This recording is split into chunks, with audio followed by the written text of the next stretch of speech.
शुरुआत कर चुके हैं। मेरा नाम है राजा झा। देखिए, पूर्णिया सांसद पप्पू यादव असम पहुंचे हैं। असम के गुवाहाटी में पहुंचकर उन्होंने सबसे पहले मां के दरबार पहुंचे और मां कामाख्या के दरबार पहुंचकर पूजा अर्चना किए हैं, जो एक एक तस्वीर आपको दिखा रहे हैं। देखिए, पप्पू यादव एक बैठक में शामिल होने के लिए पहुंचे थे और उस बैठक से पहले पप्पू यादव ने मां कामाख्या के दरबार पहुंचे और मां से पूर्णिया सहित पूरे बिहार झारखंड वासियों की अमन चैन और शांति के लिए प्रार्थना किया है। इतना ही नहीं, पप्पू यादव ने गुवाहाटी में आयोजित संसदीय स्थायी समिति यानी रसायन व उर्वरक की बैठक में भाग लेते हुए उन्होंने वहां से तस्वीर भी साझा किया है और सोशल मीडिया पर कई बड़े पोस्ट भी लिखे हैं। एक एक तस्वीर आपको दिखा रहे हैं। देखिए, संसदीय बोर्ड की जब बैठक में अस्थायी समिति की बैठक में उन्होंने शामिल होने के बाद पप्पू यादव ने बड़ी मांग कर दी है।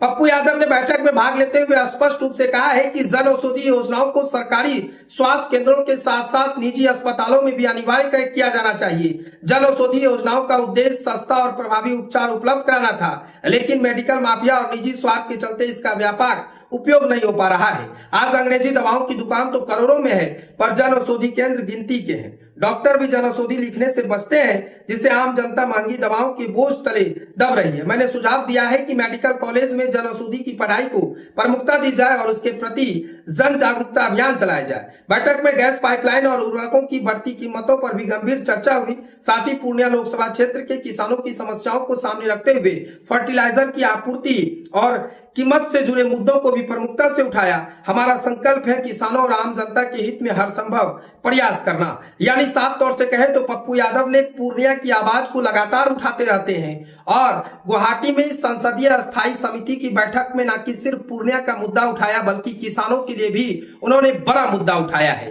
देखिए, पप्पू यादव जब से पूर्णिया के सांसद बने हैं तब से लगातार पूर्णिया की विकास की चर्चा करते हैं। जैसे वो असम के गुवाहाटी में संसदीय स्थायी समिति की बैठक में पहुंचे तो उन्होंने न कि सिर्फ पूर्णिया का मुद्दा उठाया, बल्कि विभिन्न क्षेत्र का मुद्दा उठाकर अवगत कराया है और साफ तौर से कई तरह के निर्देशित भी किए हैं। इस बैठक से पहले पप्पू यादव अगर कहें तो मां कामाख्या के दरबार पहुंचे और मां कामाख्या के दरबार में पूजा अर्चना कर पूरे देशवासियों सहित पूर्णिया बिहार झारखंड में अमन चैन शांति कैसे बने रहे मां से प्रार्थना किया है। तमाम तरह की तस्वीर भी हमने आपको दिखाया है। यानी साफ तौर से कहे तो पूर्णिया सांसद पप्पू यादव अब असम के गुवाहाटी में है और गुवाहाटी में एक बैठक में शामिल हुए हैं। उसी बैठक में पूर्णिया का मुद्दा उठाया है, कैसे पूर्णिया के किसान आगे बढ़े, कैसे पूर्णिया का विकास हो, तमाम तरह की चर्चाएं हुई है। साथ ही साथ जन औषधि दवाओं को लेकर भी पप्पू यादव ने कहा है कि बिहार हो या फिर किसी भी मेडिकल कॉलेज में उसकी पढ़ाई भी होनी चाहिए। हालांकि अंग्रेजी दवाओं तो करोड़ों में है,